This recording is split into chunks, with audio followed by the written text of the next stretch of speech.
Iran ने अमेरिकी base पर हमले की धमकी दी है। कल अमेरिका ने ईरान के 3 परमाणु ठिकाने पर हमला किया था और एक बार फिर से एक बड़ी धमकी सामने आई है। ईरान ने अमेरिकी बेस पर हमले की धमकी दी क्योंकि एक बड़ा धमाका अमेरिका ने किया इस बीच, और यह धमकी बहुत ही गंभीर है। और ये तस्वीरें हम आपको दिखा रहे हैं कि धमकी अब बोलकर नहीं बल्कि लिखकर दी जा रही है। कल यूएस ने ईरान के 3 परमाणु ठिकाने पर हमला किया था और ऐसे में ईरान जो है अमेरिकी बेस पर हमले की धमकी दे रहा है। तो साफ तौर पर है कि अब जो युद्ध है वो अपने उस छोर की तरफ जा रहा है जहां पर सिर्फ तबाही और बर्बादी होगी। यानी कल यूएस ने जिस तरीके से ईरान के 3 परमाणु सेंटर्स पर बम बरसाए थे, तो ईरान ने अमेरिकी बेस पर अब हमले की धमकी दी है कि आपका बेस भी हमारे निशाने पर है, वो भी सुरक्षित नहीं है। तो यूएस को करारा जवाब मिलने वाला है, लेकिन कैसे मिलेगा ये ईरान ने पूरी रणनीति इसकी बनाई है, क्योंकि उसके न्यूक्लियर साइट्स पर जब हमले हुए और इसे देखकर ईरान गुस्से से लाल है और ईरान जल्द से जल्द कार्रवाई करने के मूड में है। तो बड़ी खबर इस वक्त थी, कल यूएस ने ईरान के 3 परमाणु ठिकाने पर हमला किया था और ईरान ने अब अमेरिकी बेस पर हमले की चेतावनी दी है, खुलेआम धमकी दी है कि आपका भी एयरबेस जो है वो ध्वस्त किया जाएगा। उसकी रणनीति बना ली गई है। और ईरान पर जो B-2 बॉम्बर बरसाए गए थे, अब वो B-2 बॉम्बर वापस अपने एयरबेस में लौट चुके हैं। अमेरिका में एयरफोर्स बेस पर फिर से लैंड कर दिए गए। 37 घंटे की उड़ान के बाद एयरबेस पर ये B-2 बॉम्बर लौटे हैं। ये 37 घंटे की उड़ान के बाद ही ईरान तक पहुंचे थे और उसके बाद अब वापस से अपने एयरबेस में पहुंच चुके हैं। इसके बारे में ये जानकारी मिल रही है कि वापस से 37 घंटे तक इसके द्वारा सफर किया गया, उड़ान भरी गई, जिसके बाद अपने एयरबेस पर लौट गए हैं। B-2 बॉम्बर को लेकर के अमेरिका की तरफ से भी बड़ा बयान जारी किया गया था, जिसमें उनकी तरफ से बताया गया था कि इस तरीके से इस्तेमाल इतिहास में हमने पहली बार B-2 बॉम्बर का किया है। लेकिन जो ईरान है वो इस बात से इनकार करते हुए नजर आ रहा है, कह रहा है कि ऐसा कोई भी नुकसान ईरान के अंदर नहीं हुआ है। सैटेलाइट तस्वीरें हालांकि कुछ अलग कहानी बयां करती है, बताती हैं कि कितना बड़ा नुकसान ईरान को दिया गया है।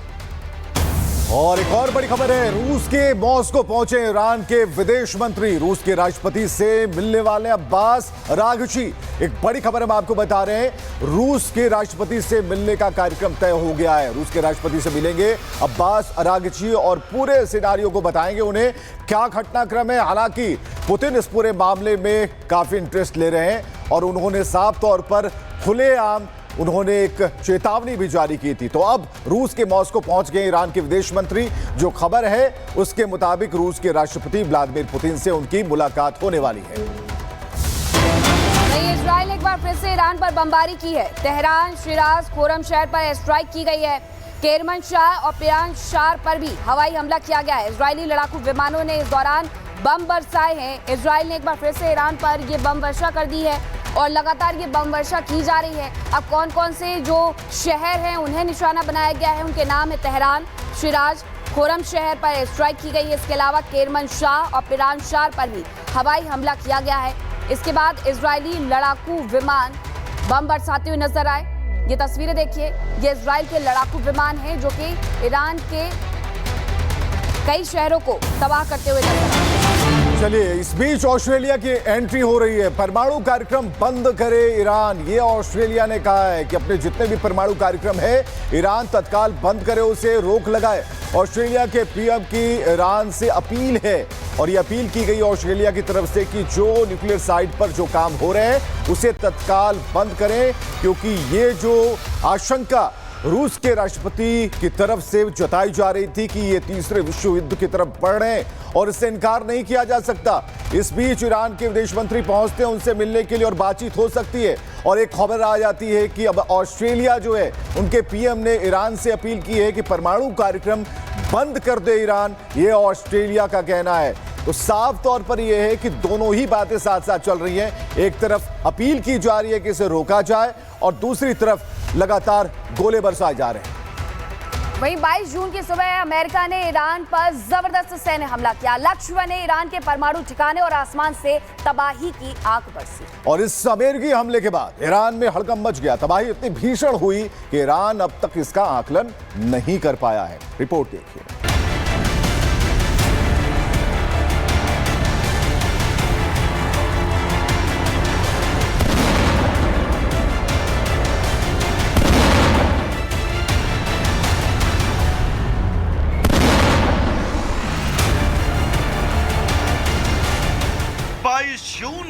आधी रात सन्नाटे में छिपे अमेरिकी स्टील्थ बॉम्बर्स ने ईरान के इस्फहान, नतांज और फोर्डो परमाणु ठिकानों पर GBU-57 बंकर बस्टर बम दागे। सबमरीन से लॉन्च हुई टॉमहॉक मिसाइलें भी निशाने पर लगी और सिर्फ 30 मिनट में ही तीनों टारगेट तहस नहस हो गए। दावा किया जा रहा है कि अमेरिका के इस हमले ने ईरान को नुकसान पहुंचाया है। फोर्डो लॉन्च पैड के पहाड़ी रिम पर कई क्रेटर और ब्लॉकेज देखे गए। इस्फहान में कम से कम 1 दर्जन इमारतें धराशायी हुई और नतांज में सतह के ऊपर मकानों समेत रसद केंद्रों पर भी गहरा असर हुआ। अमेरिकी हमले के बाद ईरान के इस्फहान न्यूक्लियर साइट की तस्वीर भी सामने आई। तस्वीरों में साफ देखा जा सकता है कि अमेरिकी हमले से न्यूक्लियर साइट को क्षति हुई है। पहली तस्वीर 16 जून की है, जब इस्फहान न्यूक्लियर साइट पर हमला नहीं हुआ था। वहीं दूसरी तस्वीर 22 जून की है, जब अमेरिकी हमले में ईरान का इस्फहान न्यूक्लियर साइट तबाह हो गया। इस्फहान पर हमले से ईरान की कमर टूट गई। आपको बता दें कि इस्फहान ईरान का अहम सामरिक ठिकाना है। इस्फहान एक यूरेनियम कन्वर्जन फैसिलिटी सेंटर है, जहां कच्चे यूरेनियम को गैस में बदला जाता है। इस्फहान में ईरान का एक सबसे बड़ा एयरबेस है। यहाँ पुराने अमेरिकी F-14 फाइटर जेट मौजूद हैं। इस्फहान में हथियार बनाने वाली फैक्ट्रियां भी हैं। साफ है, अमेरिका ने ईरान के अहम सामरिक ठिकानों पर हमला कर उसकी कमर तोड़ दी है। तस्वीरें जहां साफ बता रही हैं कि इस्फहान में तबाही हुई है, वहीं ईरान ने दावा किया कि उसे मामूली नुकसान हुआ है। वहीं अमेरिका का दावा है कि ईरान के परमाणु कार्यक्रम को इस हमले से झटका लगा है। ईरान के परमाणु ठिकानों पर हुए हमले के बाद अंतर्राष्ट्रीय परमाणु संगठन के प्रमुख ने एक आपात बैठक बुलाई। इस बैठक में अमेरिकी हमले के बाद रेडिएशन के संभावित खतरों पर चर्चा होगी। ईरान के परमाणु ठिकानों पर अमेरिका द्वारा किए गए हमले से हलचल बढ़ गई है। ईरान सहित दुनिया के कई देशों ने अमेरिका के इस हमले की निंदा की। ईरान के राष्ट्रपति ने कहा कि अमेरिका को उसकी आक्रामकता का जवाब मिलना चाहिए। राष्ट्रपति के बयान से साफ है कि ईरान अभी शांत नहीं बैठने वाला। अब बड़ा सवाल ये कि ईरान कब और कैसे जवाब देगा। क्या ये हमला मध्य पूर्व में एक नए युद्ध की शुरुआत है? क्या वैश्विक बाजार, तेल आपूर्ति और डिप्लोमेसी पर भी असर पड़ेगा? आने वाले 48 घंटे अब बेहद निर्णायक होंगे। Bureau report, Republic Bharat.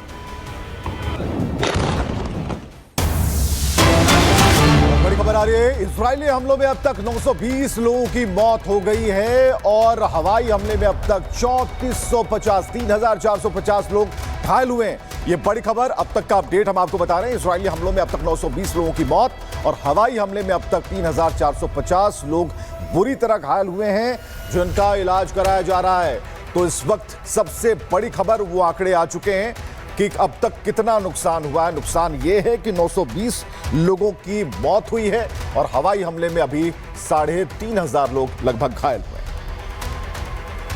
तो इजराइल ईरान युद्ध का ये 11वां दिन है। 11वें दिन आते आते लगभग 1000 लोगों की जान चली गई। अब आपको बताते हैं कि अमेरिका की तरफ से आखिरकार कितना नुकसान ईरान को पहुंचाया गया है। तो सबसे पहले देखिए, अमेरिका की तरफ से ईरान पर जो हमला किया गया उसमें 40% परमाणु रिसर्च फैसिलिटी को नष्ट कर दिया गया है। दूसरा 30% एयर डिफेंस सिस्टम को पूरी तरीके से डैमेज कर दिया गया है।